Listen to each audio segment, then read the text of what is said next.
I'm open to everything. I think you have to be. Because if you close yourself off, then you're not an artist. And this is the artist speaking, you know. The craftsman or the tradesman will tell you, yeah, you know, they're very defined de facto rules. This is this. You know, if you're making a piece of furniture, this joint you use here because this is the known strongest joint. You know, tailoring, there's certain setups you would use to do certain jobs because they're kind of known to generally be the best setup. But the other side of it is about being completely open and running with things, because why wouldn't you? Because we're not here for very long. And I don't want to be at the end of my career going, oh, I really wish I'd tried that idea.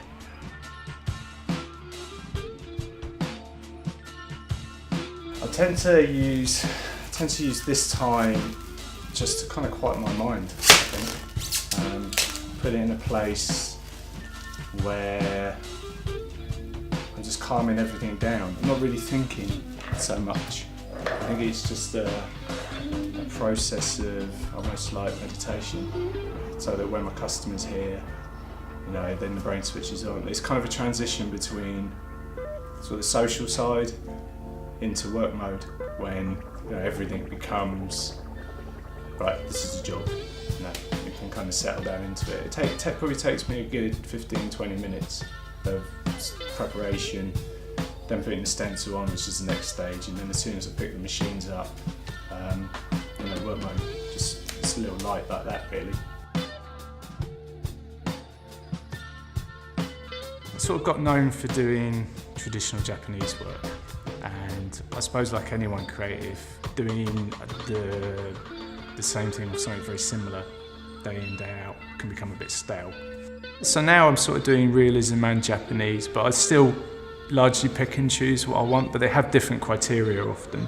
You know, sometimes you have a job that's just all about technique, because you want to kind of try and pin that down and refine that. And other times it'll be stuff that you really like the idea and you can really push that and kind of explore it. So yeah, but I still pretty much decide what I would like to take on anyway. I don't know, I love the job, you know. I think for me it's not overly important what the subject matter is. I actually enjoy the challenge of the job.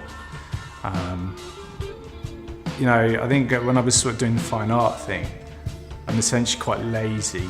I don't really feel the desire to create imagery if I'm left to my own devices. So I think tattooing for me is sitting down with someone and then saying, well, I've got this idea, and that actually sparks my mind.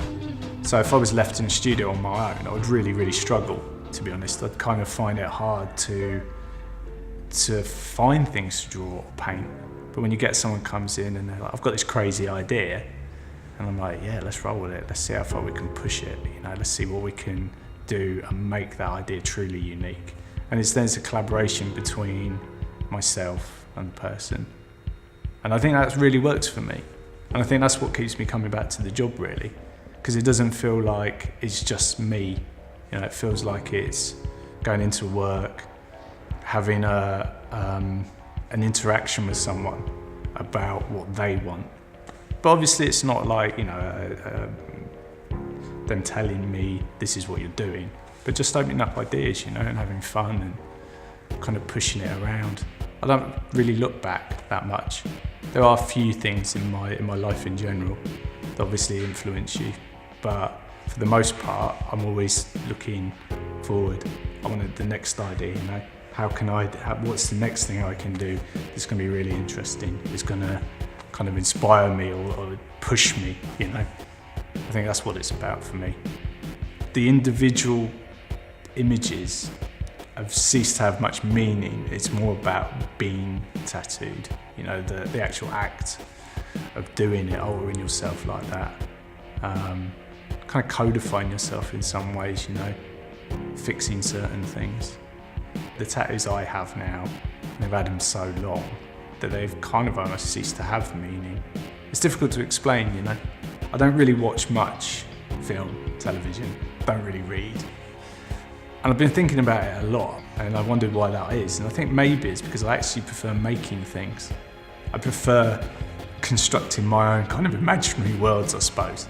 Do you consider yourself an artist or a trade? Both. At different times. I think I've had it said to me from a few people, you definitely think like an artist. But I think that's because I've got a mind cluttered with rubbish, essentially. But when I'm doing the job, I'm largely a tradesman, largely a craftsman, I would say.